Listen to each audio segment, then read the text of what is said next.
opera torte today.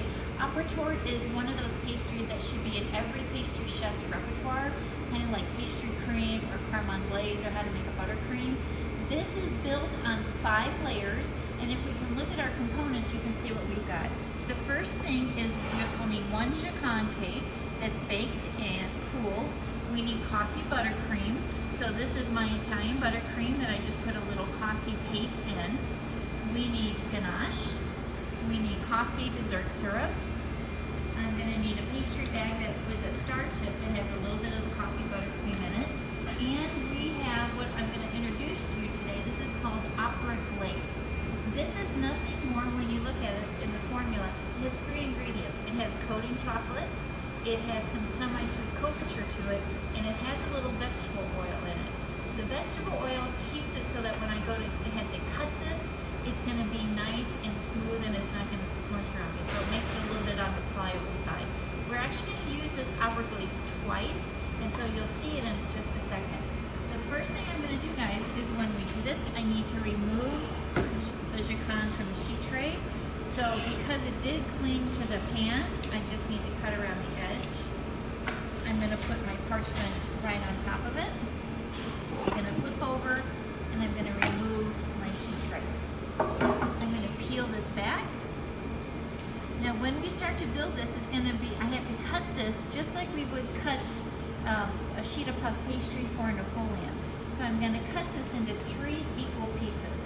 So I'm going to make this go vertical to my body. I'm going to use a wheel cutter to mark this, and this is going to be about 5.5 inches, and so this wheel cutter will fit perfectly.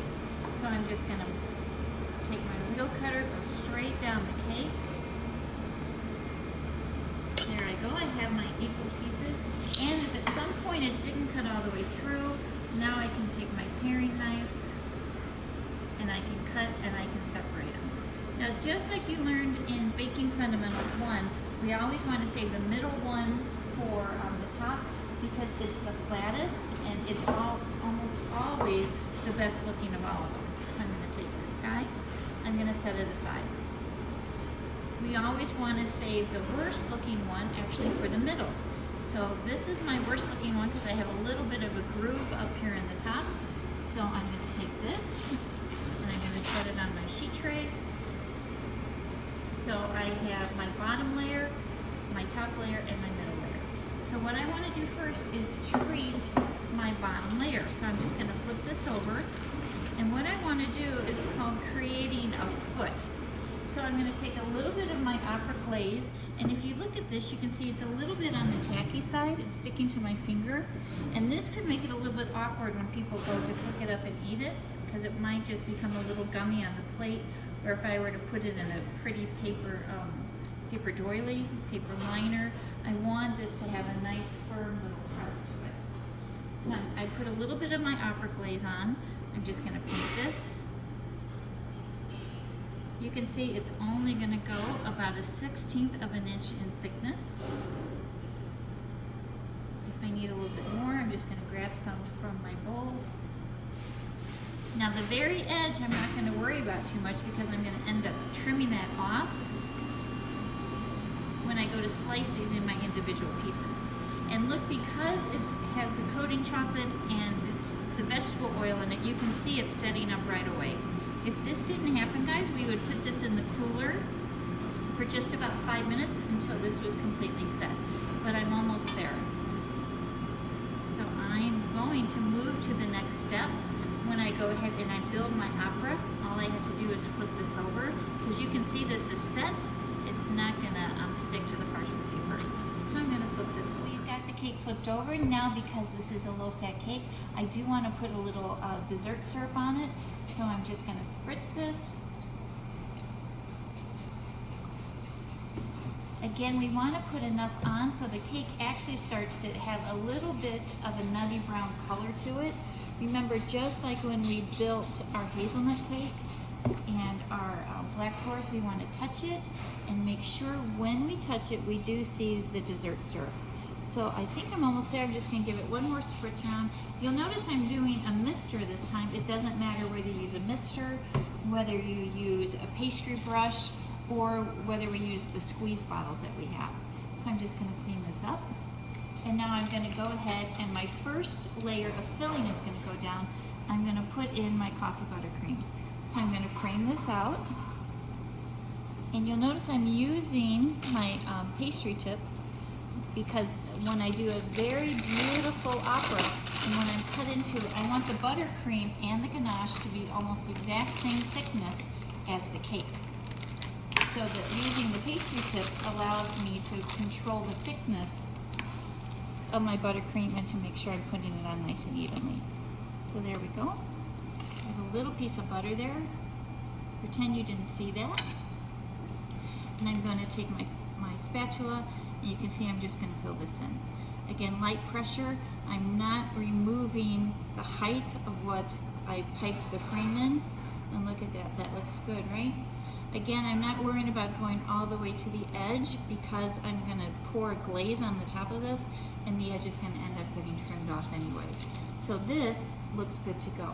If I wanted to, I could take a ruler and I could check to make sure it's 1/4 inch in thickness, but because I had that tip down, I know that I'm good. I'm going to put my next layer of cake down. And if you remember, this was the cake that had the little bit of the flaw in it, so I'm going to flip this over. You'll notice I left the parchment paper on just because it helps me handle the cake a little bit better without it tearing. Dessert syrup goes down.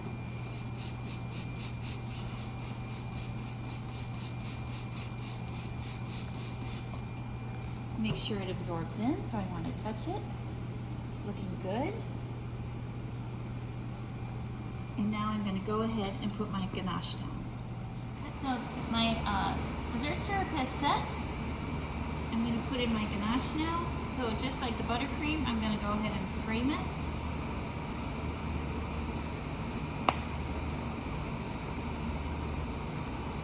You'll notice my ganache is not fluid. If I had it really liquefied, what would happen, it wouldn't hold the thickness that I wanted, and it would end up just running off the side. So it's almost the same consistency as the buttercream, so that then I can go ahead and put my frosting spatula on it to smooth it out. So ganache is down. Same thing as the buttercream. I'm going to take my spatula. You'll notice again my index finger is on one end. And again, I want this to be as smooth as possible. So I'm just going to pressure and I'm going to come off of the opera. All right, that looks good.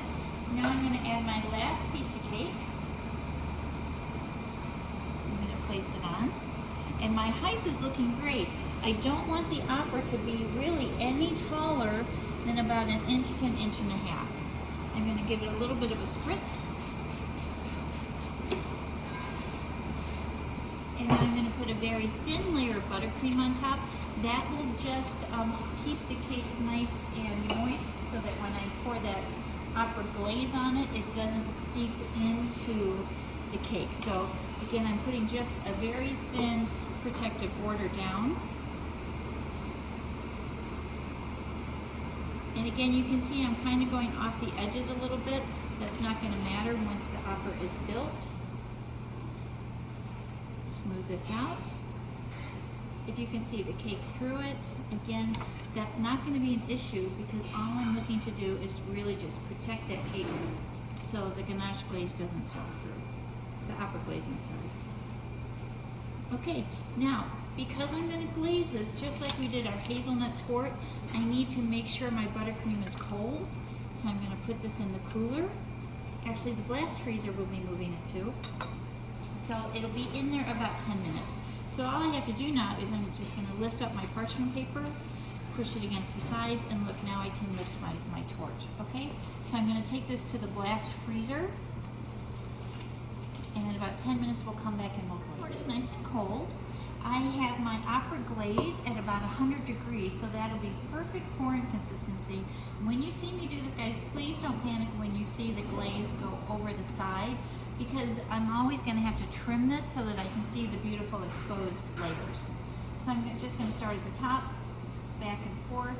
I have more than enough here, so I'm not going to worry if it goes over. I just want to make sure I have a good coating on the top. Again, as always, basic theory, index finger on the spatula. I know you can see it's at a 45-degree angle.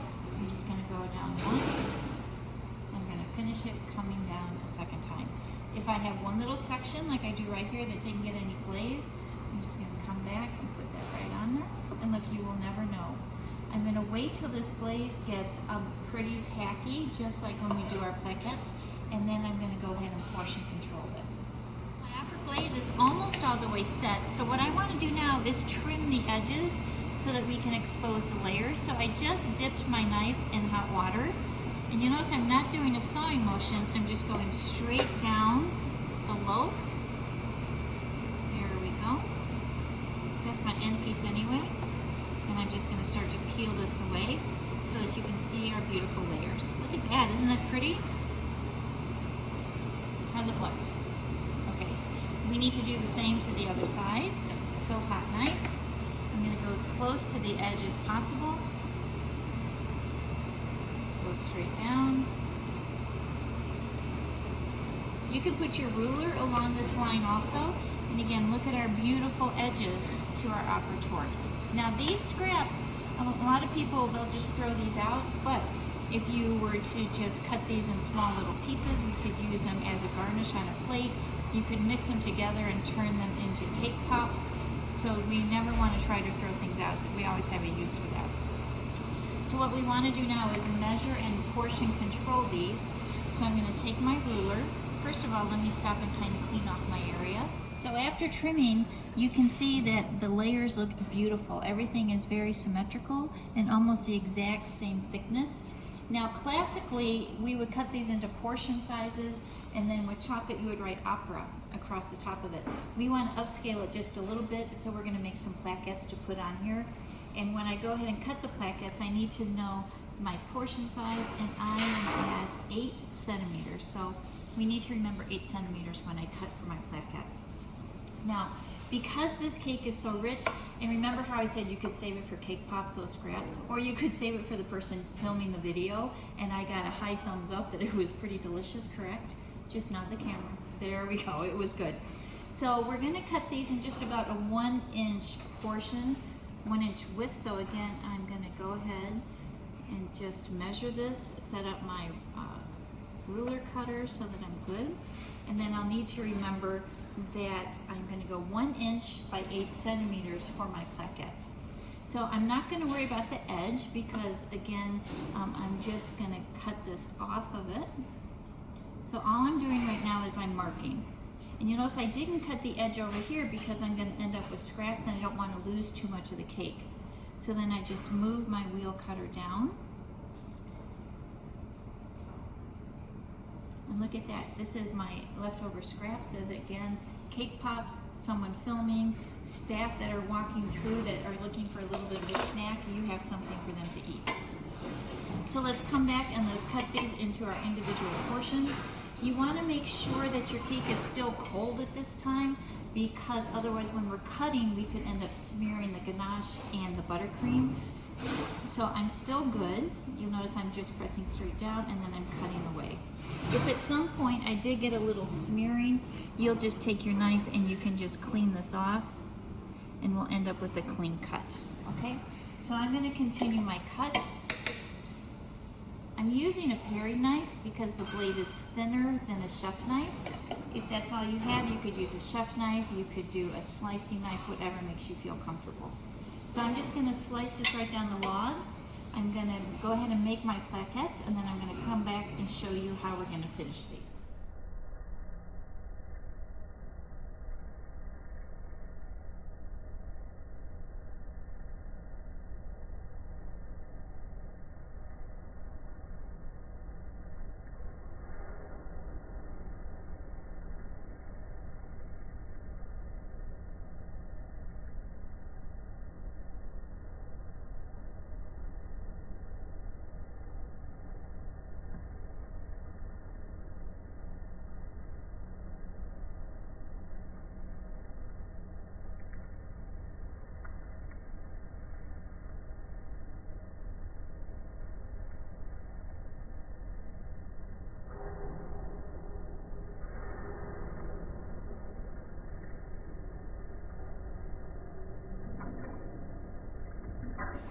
to show you guys how to do a plaquette.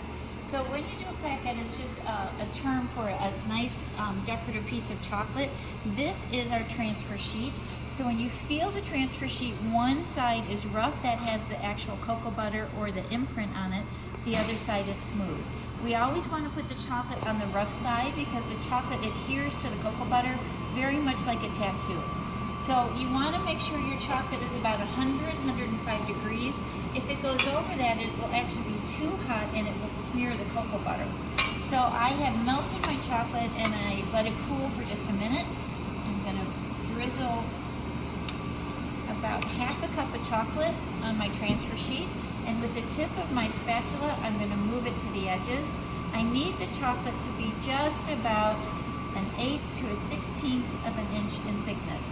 Too thick and it's hard for the teeth to bite down on it. We don't want it to look too thick because then it looks awkward and a little bit on the unprofessional side.